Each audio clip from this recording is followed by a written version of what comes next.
And we're off.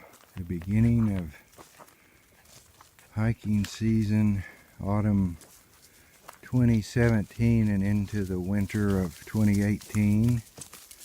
It's still green. It's October 16th. And the dogs are excited. It's been 6 months. There's about 6 months of hiking here. Then 6 months to ticks and heat. The dogs can't take the heat anymore, and I barely can, so we don't. And I'm doing yard work, the lawns and my lawn and all that. I don't come out here like I used to.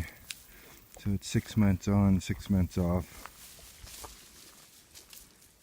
And last winter was the first time I'd hiked in 2 to 3 years because of health problems, and had heart failure and degenerative disc disease. And now I went, it's the 16th, I went to the cardiologist on the 12th, and he said my heart was recovered and restored and returned to normal and recalibrated, and so I was good to go on my heart. And also did lung CT scan and lung PFT test. Your breathing and passed all those as normal, so my heart and lungs are good, and we're going to get started here. And so it hadn't even got green yet. I mean, it hadn't got brown yet. It's all green, and even the grass, and we're a week or two away. It'll really start shutting down more. We'll go into mid-autumn. It'll cool off more.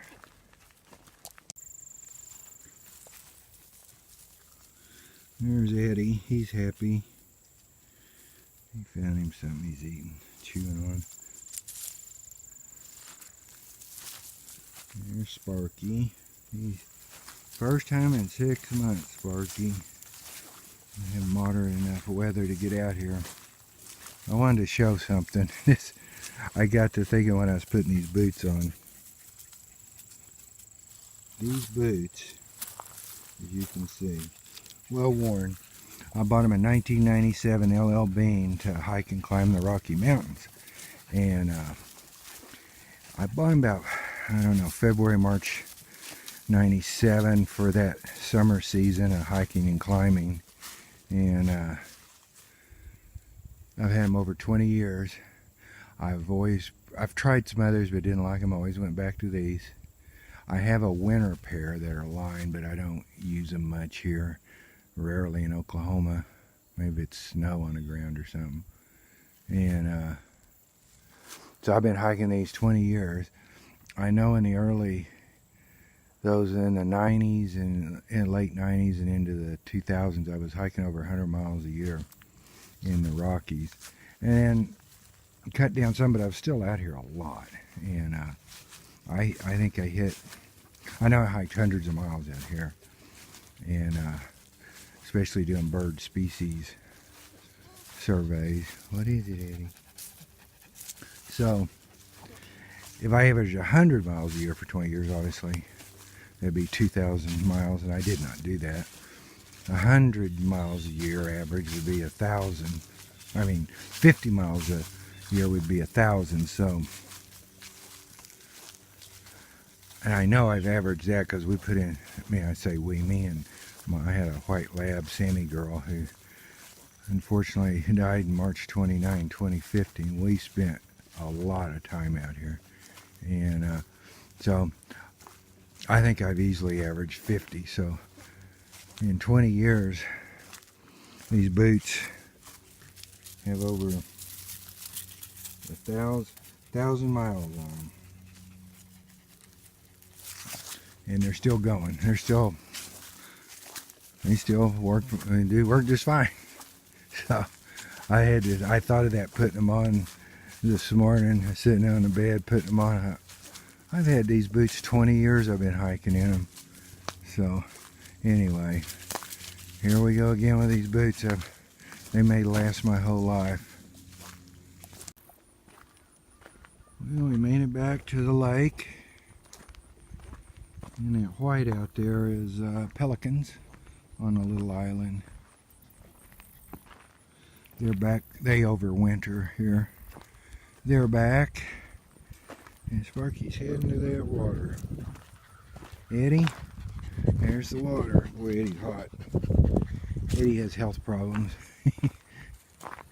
Among others, he's crippled and overweight. And I think he's overweight because he's crippled. So anyway, he's doing good. We're doing a short walk today. We left about no more than 2 miles. We'll probably do it in an hour or so. Just get them used to it. They both have bad legs. Sparky's had double knee surgery. White dog there. So this first time out in 6 months. They go walking. My wife takes them walking. But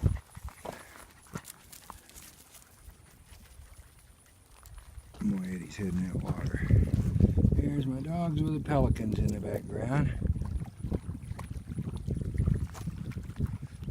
Thank God.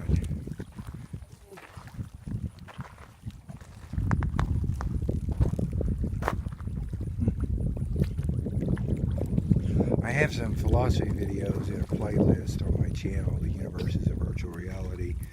I was listening to some the other day, and I'm going to do some more this year. I'm going to do one on Schopenhauer, who's a nihilist, just the most depressing philosopher you ever read. And I think I'm going to call it Crash Course in Reality. And then I'll probably do some more on the Universes of Virtual Reality, but you can go listen to those, my playlist on my channel. I appreciate your feedback, what your ideas and interpretations are. Eddie, boy, I bet you feel better now. Eddie's just hot-blooded, man. Look, he's a Cairn Terrier. They're from Scotland, and he needs a haircut. He's getting too hot. It's only in the 60s. He just can't take the heat. He's overweight and crippled anyway. So he likes that cold lake water. And there's Sparky having a big day. I'm sure this is a windy sound on this, but it's absolutely gorgeous October afternoon in Oklahoma. These are the best days of the year. I look forward to them. It's very mild, moderate. You got a little bit of a cool breeze in the 60s, sunny day, low humidity. And in Oklahoma, you enjoy those while you can. And again, that's that island, that white out there in the middle. Sparky's sneezing there. Those are American white pelicans, and then there's some darker birds that are double-crested cormorant. They hang out together. And then that point of land just over there to the left, I used to go on the other side of that with a high-powered spotting scope, and I could survey that bay out there, and I could see every bird floating around out there. And there's an amazing number of different species that overwinter out there. And I could identify them all back then. I'm a little rusty now, but that spotting scope, I could ID every bird out there. That vastness of that water out there. It's a fairly large bay, and there's actually a recreation area across, very far across, and I could zoom in. I could literally read somebody's license plate over at that recreation area. It was that powerful. That was a lot of fun. It opened up a whole new world of birds, and you never knew were out there. And some were actually uncommon. But anyway, there's very few birds as graceful as American white pelicans soaring in the sky, catching the wind. There's a couple up there now. It's very beautiful.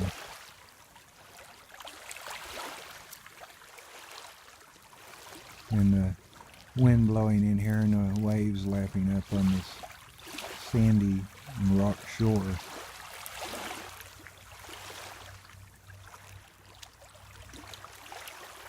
Sparky's going in for another look-see. He's been digging in the sand. He's a Digger. That should have been his name, Digger. He's a West Highland Terrier. Boy, he's a terrier if there was one.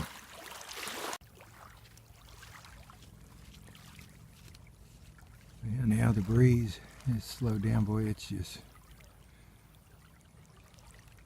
perfect. Breeze did feel good. I feel like I have a new lease on life.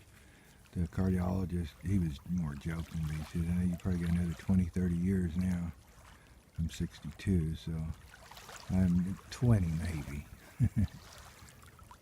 My dad lived 84, so, and my mom lived 82, so I've got and my mom actually had a very good quality of life right up to the end. My dad, the last 2 or 3 years, pretty bad, but, so,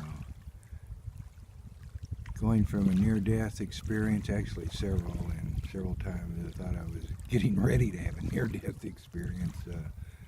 I feel like I do have a little bit of a new lease on life, and I still have degenerative disc disease and pain, but if my heart will stay in rhythm, and I've got a shot here, you know. And the cardiologist said your heart, it's a muscle and it will repair itself and strengthen itself, and that's what he thought mine had done. And I've been trying to do things to increase my fitness since my heart failure in January 2015.